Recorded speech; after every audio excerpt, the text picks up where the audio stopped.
Hello guys, in this video we will explain how to know where your phone's recycle bin is located and how to recover photos and videos from the recycle bin, because anything you delete on your phone goes to the recycle bin and is not permanently deleted from the phone. So follow with me this simple explanation.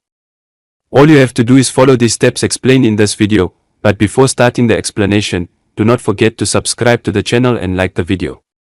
Let's start the explanation. The first step, my friend, is to go to the studio or gallery on your phone and go down. Here you will find three icons: photos, albums, and create. Click here on albums. After clicking on albums, my friend, go down. Here you will find recently deleted photos. Click on them. Here you will find all the photos and videos that you deleted. They remain here for 30 days before they are permanently deleted. If you want to recover any photo or video from the recycle bin, click on them. Here you will find restore. Click on them and you will be able to from restoring it to the studio or gallery on your phone. This was the topic of today's video.